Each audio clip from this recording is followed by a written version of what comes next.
All right, here we are. I'm going to show you how I develop the cash flow document for a small nonprofit.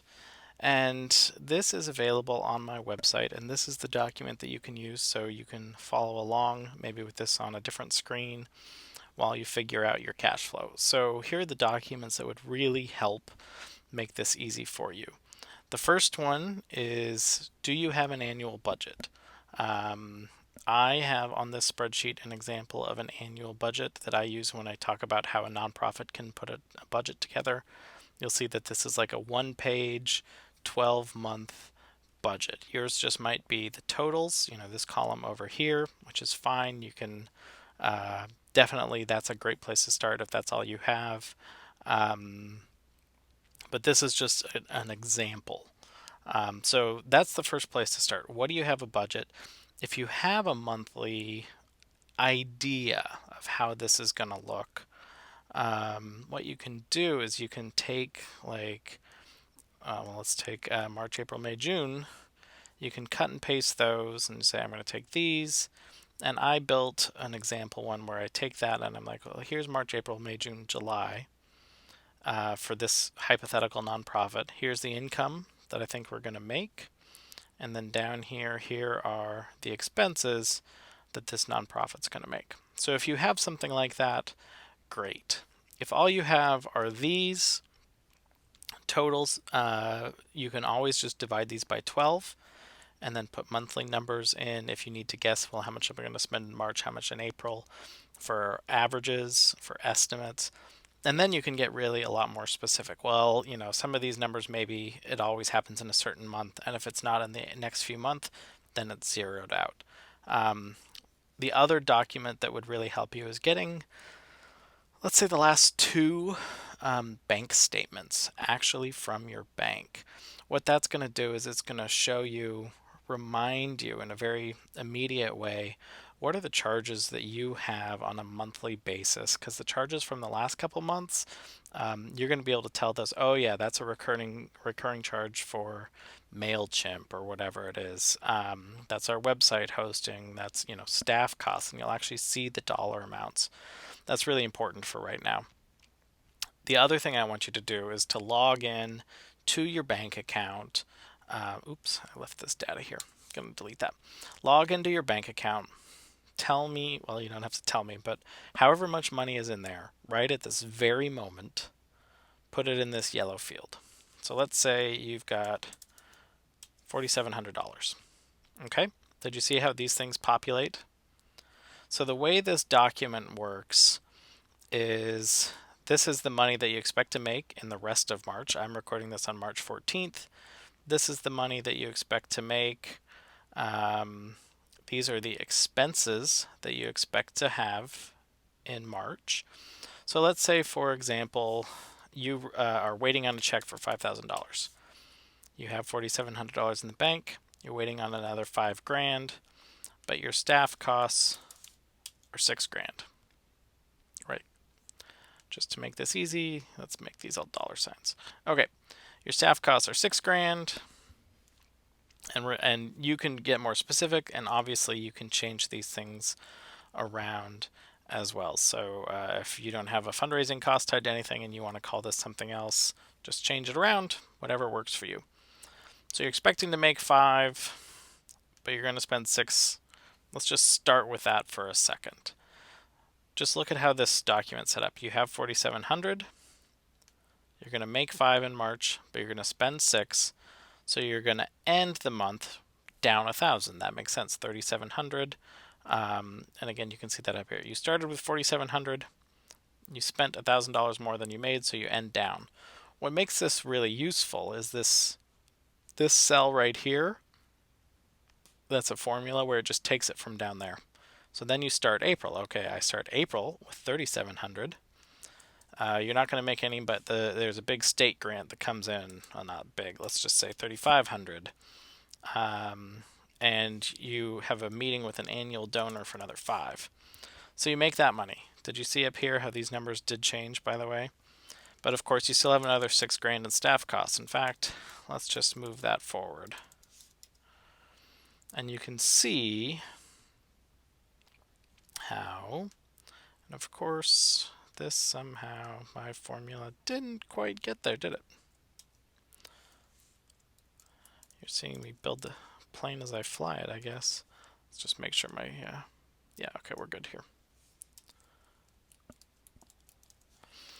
Okay, so what you see here, we've got these costs of $6,000 for staff. We can see some revenue. And then these numbers adjust up here. What you start the month with is at the top, and what you end the month with is at the bottom. And this number, 5,800, that you ended June with in this scenario, goes up here to July. And then, of course, you lose $6,000. Boom. You're now in the hole. So what I've done is I've put together a sample, as I said, 5 months of cash flow for a hypothetical nonprofit. This nonprofit has a big grant that they're expecting. That's going to be great for them. I will point out they're starting with a lot of money in our example. They're starting with $18,000 in the bank, which is great for them, good for them. And I will say I actually chose that for a really good reason. Their expenses are $279,000 for the year is what they budgeted. And let's just do some math here. 279,554 divided by 12. That tells you your monthly burn rate. In this case, this nonprofit goes through $23,000 a month. Right? 279,554 divided by 12. Right? So when we think about that 18,000 might feel good because, like, especially if you're a much smaller nonprofit, but for a nonprofit like this, that's not even a month in reserve. So that might actually end up being a scary number, and we're going to see how that ends up playing out.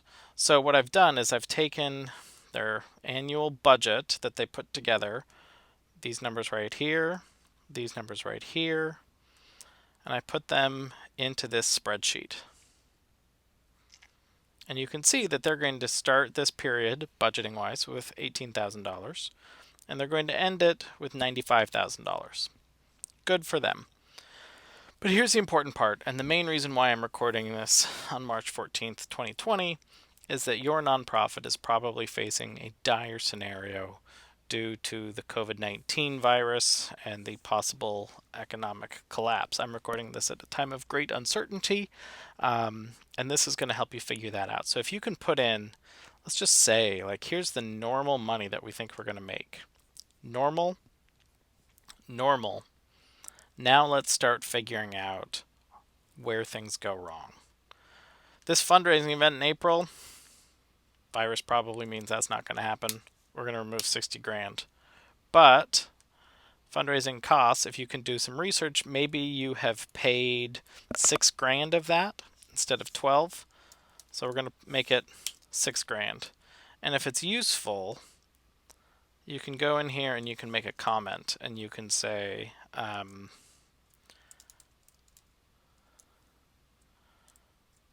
half of what's expected. Actually, here's a really good time, and then you can see that there's a comment so that you can remember. But here's a really good time that I should just mention. This is really meant to be, it's a cash flow document, so it's really a determinant of, like, when the money is actually spent. If you use accrual accounting, this money is allocated here because that's how accrual accounting works. And if you're a cash basis, which just means it shows up on the bank statement whenever it was earned, then don't worry about the accrual accounting for a second. But basically what I want you to know, I'm really trying to investigate when the money is leaving your account. That's what we care about the most here. So when we look at this, and getting to the account, so let's actually, let's go back to this because it's possible. We're just going to leave that as is for a second. Okay, let's actually go from it this way. Let's just look at March. Are we getting the state contract in March? $2,500 state contract. That actually seems pretty likely to stick around. States might be running out of money right now, but contracts are contracts and they're not going to try to get out of it most likely. So we can probably count on that. This $10,000, if it is not actually in the bank right now, if the check has not been mailed, this is a really difficult amount of money for many nonprofits to rely on right now. So you as an executive director are going to have to decide, is this happening? Is this not? That might be your first call right now. Find out about this big grant. For now, let's just assume it's not going to happen. Or let's assume that they say, oh man, I don't know. I'll give you $2,500 now, and we'll see where we end up. So we'll just leave that as is. Maybe you can expect that you can collect, maybe we think it's going to be over by June, so we'll just kind of budget for $7,500 there. That's guessing. That's all we're doing right now. We're just trying to give ourselves some ideas of how this might go. Key staff.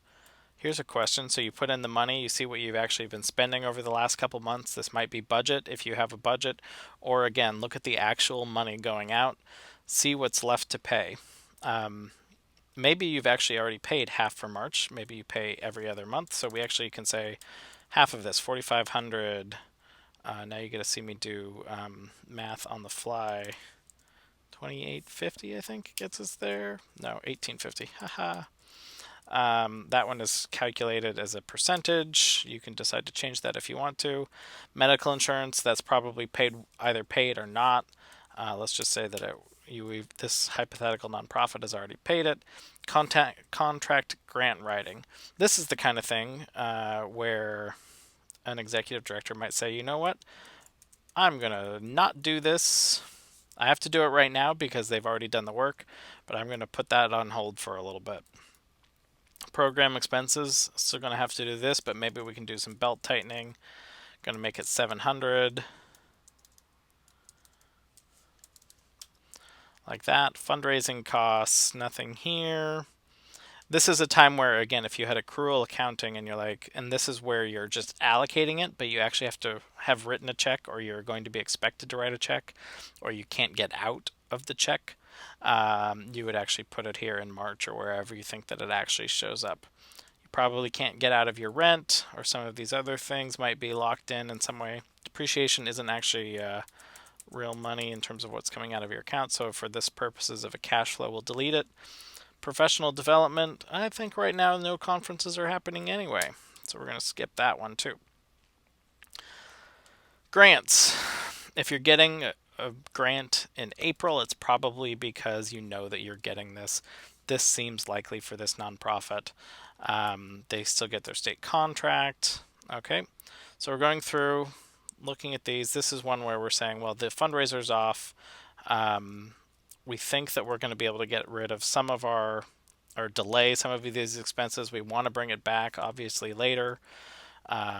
So some of this might not actually be coming out at this very moment from our budget, but we still are going to owe something. So we're going to make this $3,000 actually.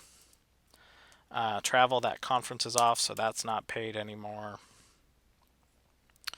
Let's see what else we have. $15,000 grant. Now we're getting kind of far out, as you notice here. This is a really big question at this point. Are we hoping that we get it? Some people say that you should budget for, just to give an example here, 3 times the amount of money for grants that you want to actually get. So if you want to get $30,000 in grant, you need to apply for $90,000, something like that. But to get a grant in May, to actually receive the money in this budget, that means you've probably applied for it in like March or April, maybe earlier. But maybe we think that one's coming, but these were like, oh man, do the granting agencies even have any money? Are they pulling back? Let's just assume we're not getting those. Business support, businesses don't have any money right now. Fundraising mailing, ooh, that's a tricky one. Are we willing to leave that in? So you can kind of see some of these decisions that I'm making as I go through this.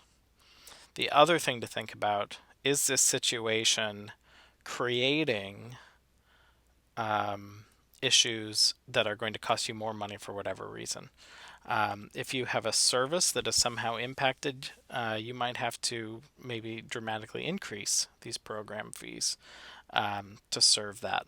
There might be other expenses that are unrelated here, that are hard for me to predict, hard for me to budget for. But you can get that idea of generally how that document works. The main thing that you're looking for is like get March, like start with March.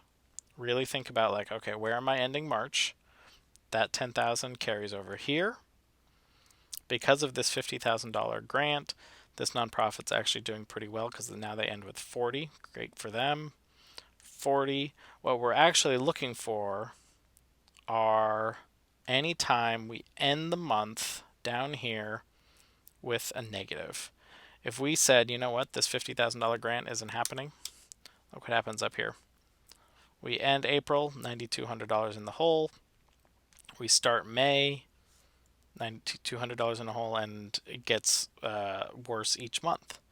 So then you have this situation, if this is you, because many nonprofits I think are going to be facing this situation where what was a positive cash flow is now a negative cash flow. They're going to have to look down here and say, well, that new staff that I hired, I'm going to, they're first in, last out or something. That's a really hard decision to make, and I don't envy you if that's one that you're doing, or last in, first out. I had that backwards. Excuse me. We're going to have to. We can't support them right now. How are we doing? We're still ending May down. These fundraising costs that we think that we're going to owe. You know what? We're going to see if we can come to some sort of arrangement where we can pay $1,000 a month for 3 months to make right on that. So where are we doing? We still end April in 4,000. Probably can't get away with that. Yeah. Okay, so now we've got a real question here.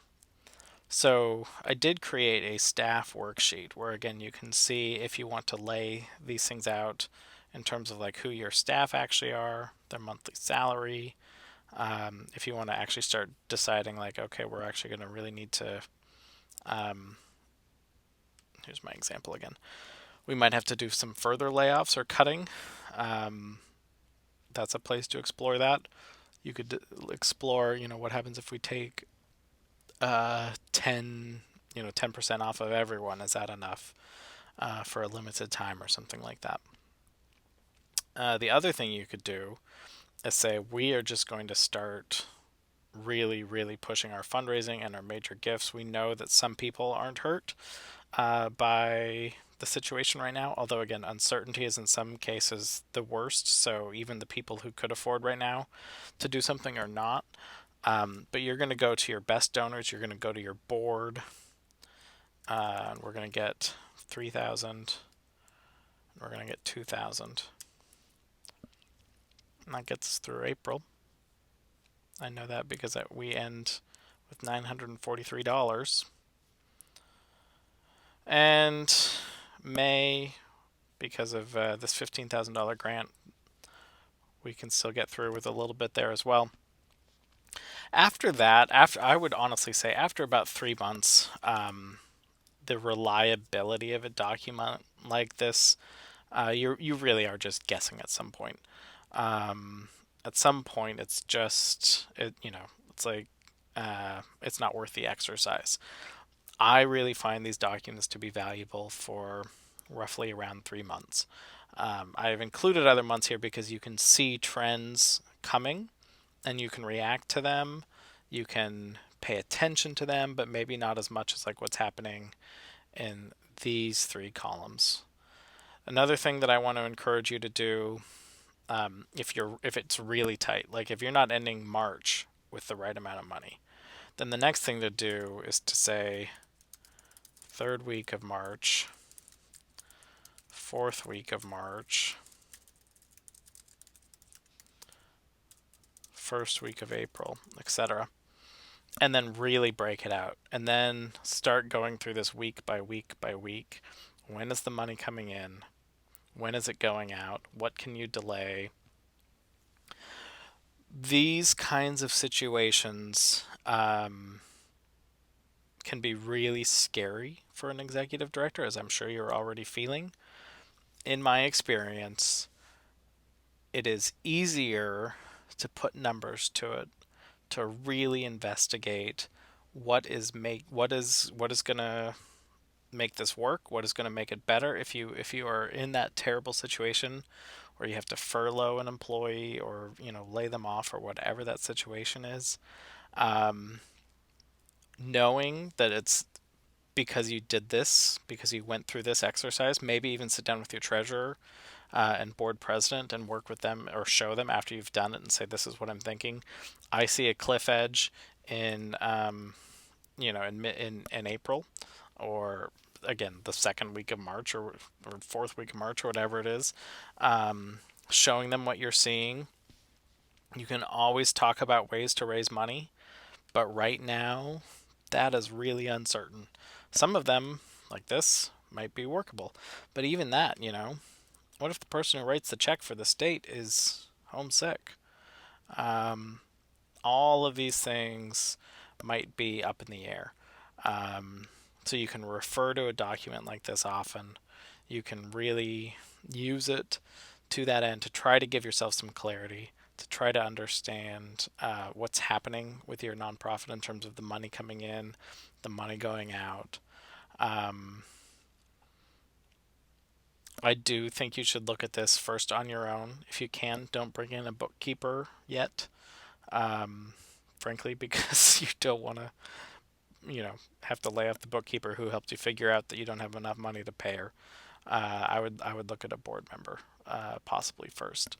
Um, Look at this information, figure out what's workable. It's scary, it's hard, but I think that this is worth spending the time.